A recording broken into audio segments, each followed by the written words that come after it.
Although kids can't be expected to respond to emergency situations with an adult frame of mind, they can certainly be taught basic emergency preparedness skills. In the event that an adult is not in the area, these skills can empower kids to help themselves, their family, or their friends in an emergency. Injury recognition and prevention is a big part of the lesson. In today's video, part 1 of the series, we'll be talking about how to teach your kids safety basics, including calling 911, basic fire safety, and basic water safety. Calling 911. In most areas in North America, reaching emergency response personnel is as simple as dialing 911. As soon as kids can recognize numbers, they can be taught to call 911.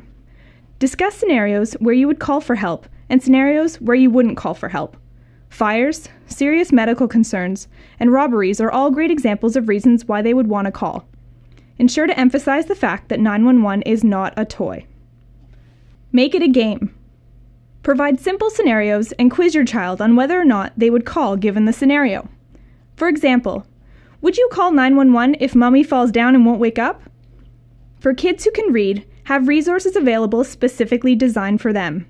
Keep a 911 call cheat sheet posted low on the fridge that includes key prompting information that your child will need.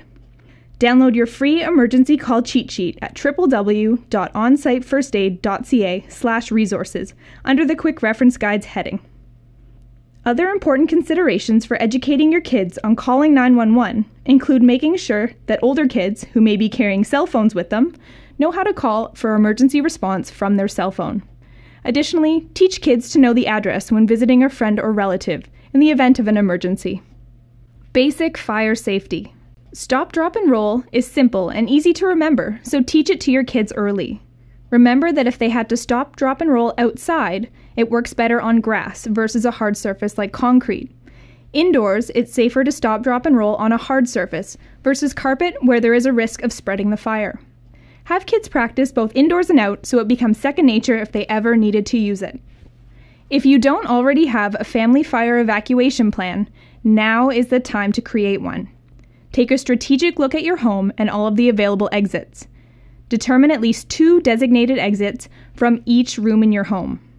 Once you have a plan together, sit down with your family to discuss key important information, such as all of the available exits, the designated safe meeting place outside, where escape ladders are located on your upper floors and how to deploy them, calling 911 from a neighbor's house, and the importance of not going back in the house once they're outside.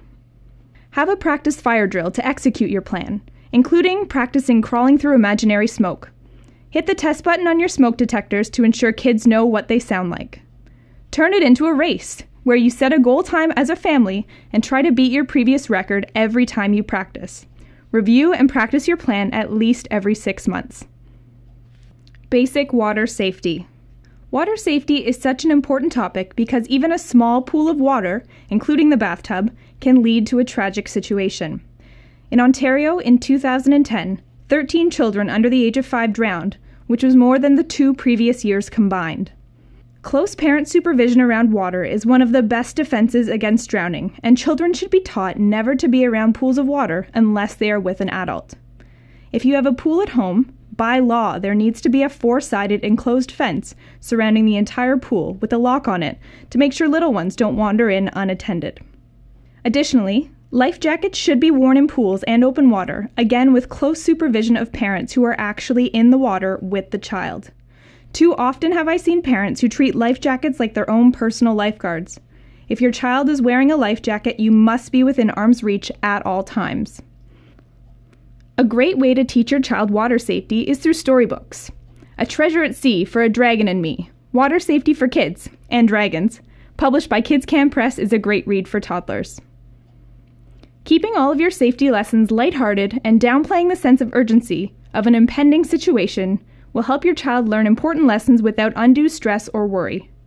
Bring the content down to their level and don't be overly dramatic. Review lessons often and be creative in how you teach these life skills. Check out part 2 of the series, available March 1st, 2012, Teaching Your Child Basic Rescue Skills. Until next time, be calm, be confident, and think common sense. At On-Site First Aid, we love working with our clients and their friends and family in the comfort of their own homes. Why not make your next event a first aid and CPR themed party? Let's have some fun and make our community a safer place to live, work, and play. If you would like more information, shoot an email to info@onsitefirstaid.ca.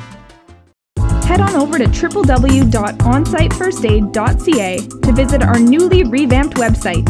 Check out our amazing free resources, like our free ebook for parents, as well as our one-page quick reference guides. Head over to our blog, where you can keep up to date on your first aid skills and know-how.